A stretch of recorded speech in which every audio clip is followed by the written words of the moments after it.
అదృష్టంతో పాటు చందు గారు మీరు ఇంత ఇంటెన్స్గా లవ్ గురించి మాట్లాడుతుంటే definitely you must be having a love story as well. అవును మరి. అవునండి.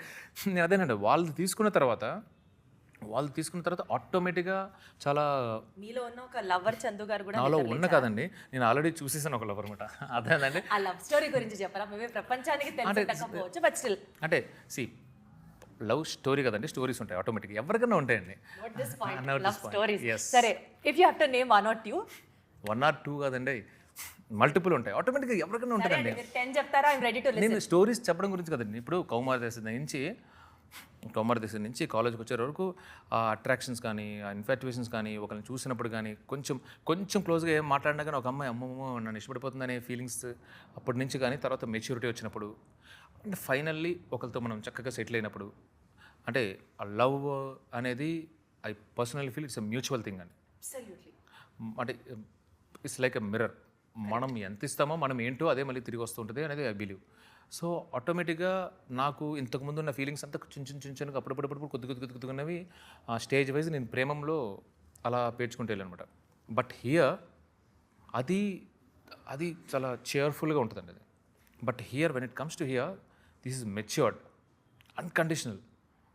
అంటే అయ్య బాబోయ్ ఇలా కూడా ప్రేమిస్తారా అనే అంత మనిషి పక్కన లేకుండా ప్రేమించడం ఈజ్ అంటే మనం ఊహించిన ప్రేమ అండి.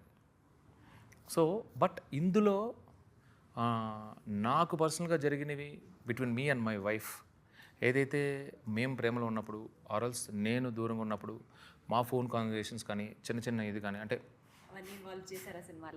అవి ఉంటాయండి. ఆటోమేటిక్గా పర్సనల్ లైఫ్ నుంచి కొన్ని వస్తాయండి, ఆటోమేటిక్గా వస్తాయి. ఇప్పుడు మీ లైఫ్లో జరిగింది సినిమాలో బెటర్ చెప్పండి. ఒకటి కాదండి, మూమెంట్స్ ఉంటాయి. అంటే ఇప్పుడు ఎలా అంటే నేను తను వైల్ వేర్ ఇన్ లవ్ మేమిద్దరం ఫస్ట్ చూసిన మూవీ ఓం శాంతి ఓం. అందులో ఆ సాంగ్ ఉంటుంది, మే అగర్ కహూ ఆ పాట ఉంటుంది. ఆ ఫస్ట్ టైం చూసినప్పుడు మా ఇద్దరి మధ్యలో ఏదైతే ఒక ఫీలింగ్ ఉందో అది మీ ఇద్దరం కలిసి చూసిన ఫస్ట్ మూవీ పక్కన చూసాము. అంటే బయట ప్రపంచానికి మా ఫ్యామిలీస్కి తెలియదు వీఆర్ ఇన్ లవ్ అని జాగ్రత్తగా సీక్రెట్గా చూడాలి కదా. అలా చూసినప్పుడు అది అలా గుర్తుండిపోయింది. అందులో ఆ పాట ఈ సో పర్సనల్ ఫర్ మీ. అది ఇప్పుడు ఇక్కడ ప్లే అవుతుంది అనుకోండి, నేను విన్నాను ఈదర్ విత్ మై వైఫ్ ఆర్ఎల్స్ ఒక్కనే వినాలి, డ్రైవ్లో వినాలి. మీ ఇద్దరం డ్రైవ్కి వెళ్ళినప్పుడు వినాలి. ఎందుకంటే నేను ఒక్కనే విన్నా కూడా ఐ కెన్ ఫీల్ హర్ ఎక్కడన్నా వస్తున్నప్పుడు కూడా.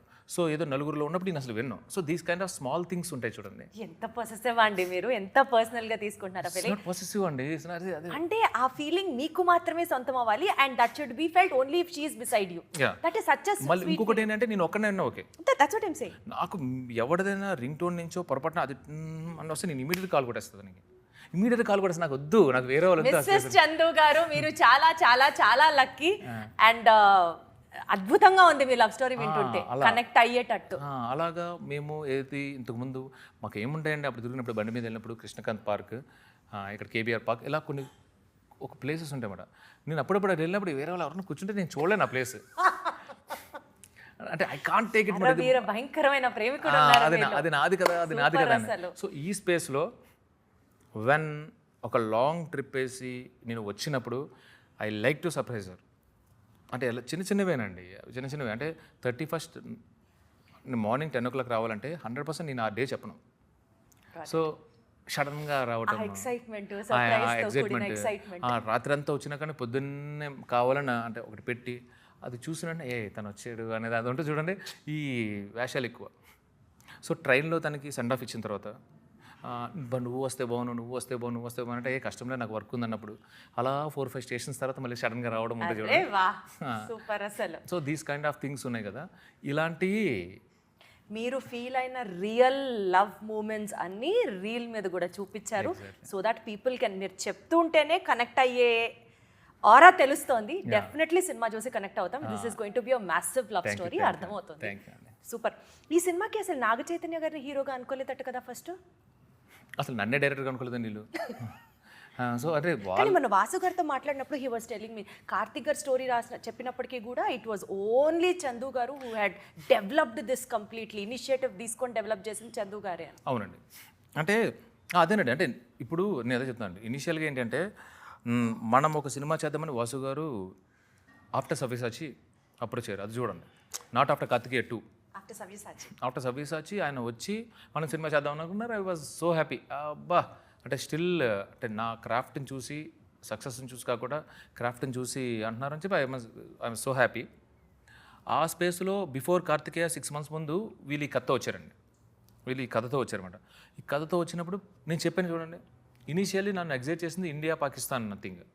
బట్ స్టోరీలోకి వెళ్తున్నప్పుడు మేము రియల్ టైం వాళ్ళ ఎవరికైతే ఈ కథ జరిగిందో ఆ ఇన్సిడెంట్స్ అన్నీ నోట్ చేసుకోవడానికి రీసెర్చ్ కోసం వెళ్తున్నప్పుడు అసలు మనం ఎక్కడున్నాము సరిపోమండి. వాళ్ళ లైఫ్ స్టైల్ ఏంటి, మనం తిరుగుతున్న ఈ భూమి మీద ఇలాగే ఇంకొకళ్ళు ఇలాంటి లైఫ్ స్టైల్లో ఇంత హ్యాపీగా నెలలో ఒక్కసారి మాట్లాడితే చాలు, ఆ ఒక్క రోజు కోసమే ఆ నెలలో ఒకసారి ఫోన్ మాట్లాడుకుంటారు వాళ్ళు. సంవత్సరంలో 3 నెలలే ఉంటారు, 9 నెలలు ఉండరు. ఓ మై గుడ్నెస్, అంటే అది నిజమైన అది ప్రేమ. నిజమైన ప్రేమ. అప్పుడు I felt this was a story. ఇది ఈ కథ చెప్పాలి అనుకున్నప్పుడు నాకు పరిచయం లేని పరిస్థితులు కదా, సో నేను చాలా ఎగ్జైట్ అయ్యి రాసుకున్నాను అనమాట.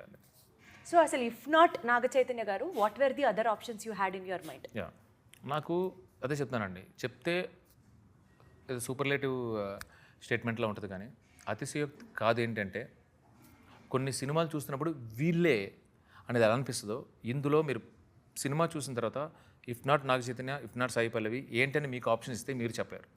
అంత బాగా ఇమిడిపోయారు క్యారెక్టర్స్లో. Yeah. And that was your gut feeling right from the beginning. Yeah, nice, super. Aravind garu ఎప్పుడు మీ ప్రస్తావన తీసుకొచ్చినా హిస్ సచ్ స్వీట్ గా, హిస్ సచ్ మీరు అన్నట్టు ఆ సూపర్లేటివ్స్ అన్ని వాడి మీ గురించి చాలా మంచిగా మాట్లాడుతూ ఉంటారు. అంటే ఏం మాయ చేశారు అరవింద్ గారిని అంటే వాట్ వుడ్ చందు గారు say? ఆనెస్టీ. అవ్వా అవ్వా, అది కూడా ఎంత డీసెంట్ గా చెప్పారో. Yes, honest. ఏంటంటే అరవింద్ గారు లాంటి పర్సన్తో మనం ఒకవేళ నిజంగా నేను పొరపాటు చేసినా తప్పు చేసినా కూడా చక్కగా చెప్పేసాం అనుకోండి, అంటే ఆయన రిసీవింగ్ ఎండ్లో ఆయన అలా ఉంటారు. ఓహో అవునమ్మా, తప్పు చేసావా, పొరపాటు చేసావా అనేది ఆయన. సో ఆయన దగ్గర అబద్ధాలు ఆడాల్సిన పని లేదండి, సీరియస్గా. అలా ఏం చేశారు అంటే నిజంగా తప్పు చేసి మీరు భయపడిపోయి అంటే ఆయన ఎంత స్వీట్గా ఉంటారంటే అసలు తప్పు చేయబుద్ది కాదండి. ఒకవేళ నిజంగా తప్పు చేసిన ఎంత స్వీట్ గా చెప్తున్నారు తెలుసా చందు గారు మీరు?